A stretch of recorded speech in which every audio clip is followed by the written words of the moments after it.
नमस्कार, मी पूनम न्यूज अनकटच्या बातमीपत्रात आपलं स्वागत करते।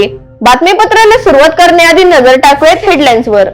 शपथविधीपूर्वी नाना पटोलेंकडून अचानक आमदारकीचा राजीनामा द्यायची भाषा। झारखंड सरकारच्या विस्तारित मंत्रिमंडळाच्या सदस्यांचा शपथविधी। फोंडा घाटात पेट्रोल टँकरचा थरार। United healthcare CEO Brian Thomson यांची गोळ्या घालून हत्या। आता पाहूया सविस्तर वृत्त।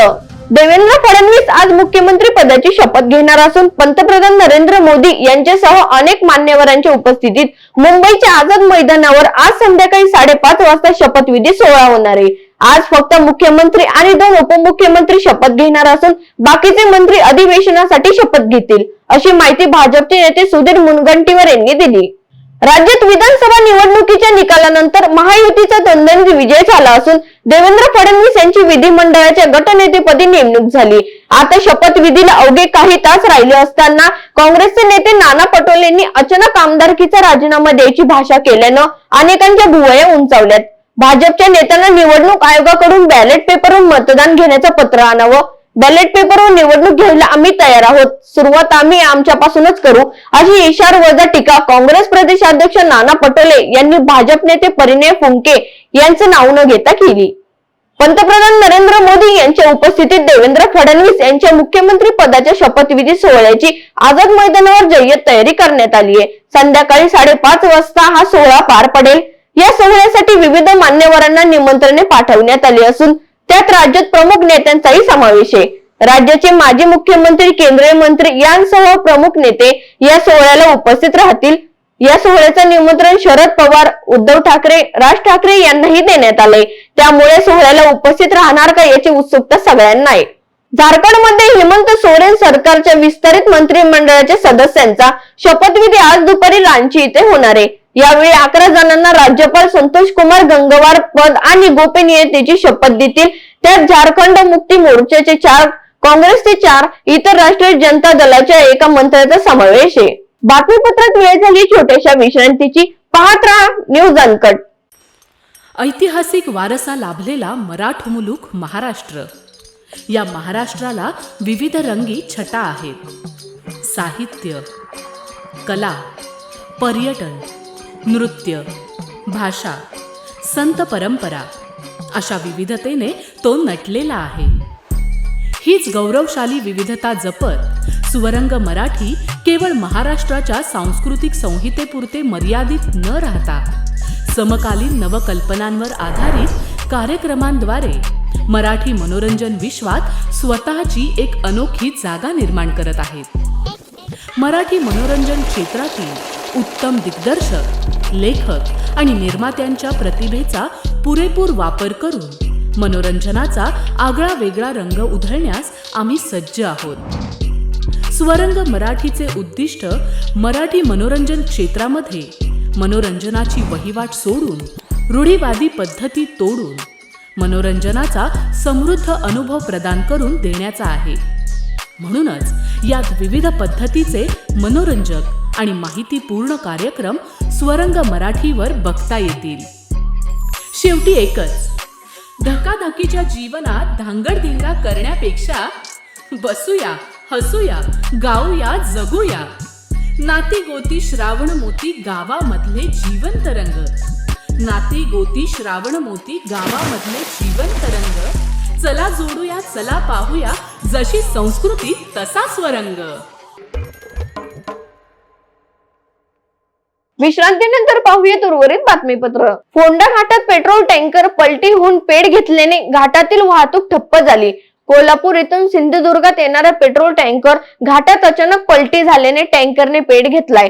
आगीचा मोठा भडका उडाल्याने मार्गावरील वाहतूक पूर्ण ठप्प झाली। बुधवारी संध्याकाळी बांगलादेशातील हिंदूंवर होणारा अत्याचार आणि इस्कॉनचे स्वामी चिन्मय कृष्णदास यांच्या अटकेविरोधात धुळ्यात हिंदू समाजाने जिल्हाधिकारी कार्यालयासमोर निदर्शने केली। यावेळी हिंदू जनजागृती समितीच्या वतीने जिल्हाधिकाऱ्यांना निवेदन देण्यात आले। या प्रकरणात केंद्र सरकारने हस्तक्षेप करून स्वामी चिन्मय कृष्णदास यांच्यासह हिंदू समाजाला दिलासा द्यावा, अशी मागणी निवेदनाद्वारे करण्यात आली। जगामध्ये 1100 मंदिरं ही इस्कॉनची आहेत आणि अत्यंत शांतपणे इस्कॉन संप्रदाय हा भक्ती मार्गात असतो। समाजामध्ये वेगवेगळ्या स्तरावर ज्यावेळेस समस्या येतात त्यावेळेस आम्ही अत्यंत शांतपणे सगळ्या धर्माची, पंथांची कोणत्याही प्रकारे भेदभाव न करता मदत करत असतो. अगदी कोविडच्या काळातसुद्धा करोडो प्लेट्सचं अन्नदान जे ते इस्कॉननी केलं आणि कोणत्याही प्रकारे त्याचा क्रेडिट घेतलं नाही किंवा गवगवा केलेला नाही आहे. हा जगातील सर्वात शांतप्रिय असा समुदाय आहे जो फक्त भक्ती मार्गात कशा पद्धतीने विकसित होता येईल एवढंच त्याचं लक्ष असतं.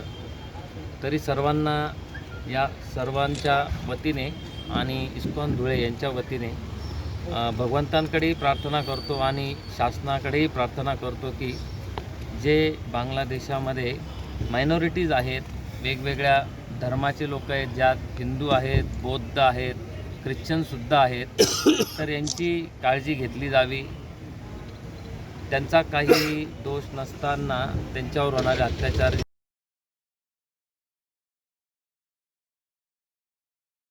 अमरावतीमध्ये आदिवासी वसतिगृहात शिक्षण घेत असलेल्या पश्चिम विदर्भातील आदिवासी विद्यार्थ्यांच्या मागण्याकडे लक्ष वेधण्यासाठी निघालेल्या शेकडो विद्यार्थ्यांचा पायी लॉंग मार्च स्थगित करण्यात आला.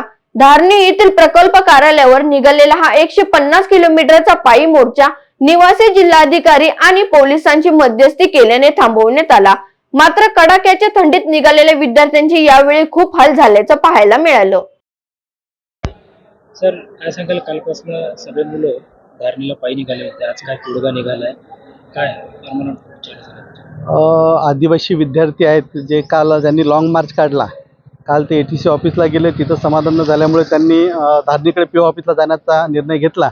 परंतु काल इथे वलगावलाच त्यांना थांबवण्यात आलं आणि आज त्यांच्यासोबत चर्चा केली. त्यांच्या ॲडमिशनचा विषय होता की हॉस्टेलला, वसतिगृहात बऱ्याच दिवसापासून ॲडमिशन प्रलंबित होत्या, परंतु कालच आदिवासी विभागाने 138 विद्यार्थ्यांचे ॲडमिशन रात्रभरात ह्या करून घेतलेले आहेत. त्यामुळे आता ॲडमिशनचा विषय जवळपास निकाली निघाला.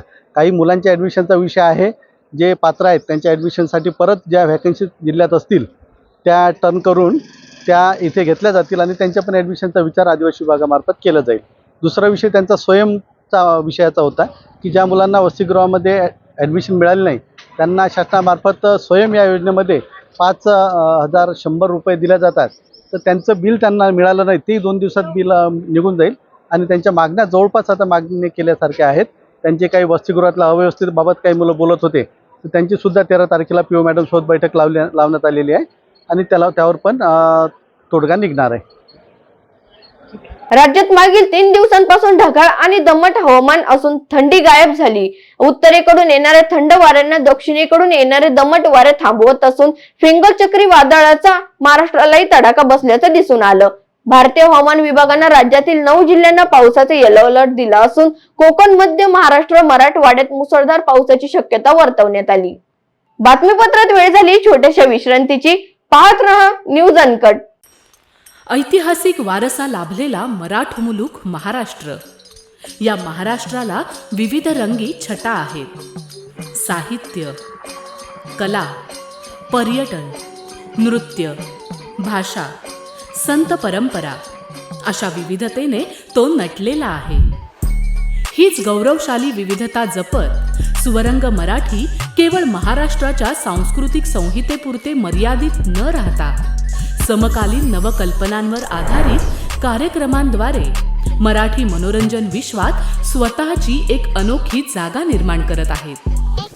मराठी मनोरंजन क्षेत्रातील उत्तम दिग्दर्शक, लेखक आणि निर्मात्यांच्या प्रतिभेचा पुरेपूर वापर करून मनोरंजनाचा आगळा वेगळा रंग उधळण्यास आम्ही सज्ज आहोत. स्वरंग मराठीचे उद्दिष्ट मराठी मनोरंजन क्षेत्रामध्ये मनोरंजनाची वहिवाट सोडून, रूढीवादी पद्धती तोडून मनोरंजनाचा समृद्ध अनुभव प्रदान करून देण्याचा आहे. म्हणूनच यात विविध पद्धतीचे मनोरंजक आणि माहितीपूर्ण कार्यक्रम स्वरंग मराठीवर बघता येतील. शेवटी एकच, धकाधकीच्या जीवनात धांगडधिंगा करण्यापेक्षा बसूया, हसूया, गाऊया, जगूया. नाती गोती श्रावण मोती गावामधले जीवंत रंग. नाती गोती श्रावण मोती गावामधले जीवंत रंग. चला जोडूया, चला पाहूया, जशी संस्कृती तसा स्वरंग. विश्रांतीनंतर पाहूयात उर्वरित बातमीपत्र. आरोग्य क्षेत्रात सेवा देणाऱ्या युनायटेड हेल्थ केअर कंपनीच्या सीईओ ची हत्या करण्यात आल्याची घटना घडली. मॅनहॅटन शहरातील एका हॉटेल बाहेर ब्रायन थॉम्पसन याच्यावर एका व्यक्तीने गोळ्या झाडल्या. काल सकाळी ही घटना घडली. आरोपीने हॉटेल बाहेरच त्याच्यावर गोळ्या झाडल्या. ब्रायन थॉम्पसन यांना तातडीने रुग्णालयात नेण्यात आलं. डॉक्टरांनी तपासणी करून त्यांना मृत घोषित केले. पोलिसांनी सांगितले की गोळ्या झाडणारा व्यक्ती फरार आहे. बॉयलर संदर्भातले 100 वर्ष जुना कायदा रद्द करून बॉयलर दुरुस्ती विधेयक 2024 राज्यसभेत मंजूर झालं. या विधेयकाच्या मंजुरीनंतर केंद्र सरकार केंद्रीय बॉयलर मंडळाची स्थापना करू शकणार आहे, अशी माहिती केंद्रीय वाणिज्य आणि उद्योग मंत्री पियुष गोयल यांनी राज्यसभेत दिली.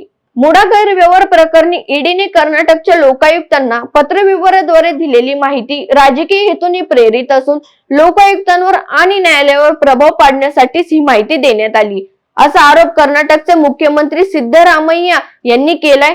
या प्रकरणी तपास करण्याच्या ईडीला अधिकारच नाही, या दाव्याचा पुनरुच्चारही त्यांनी केला.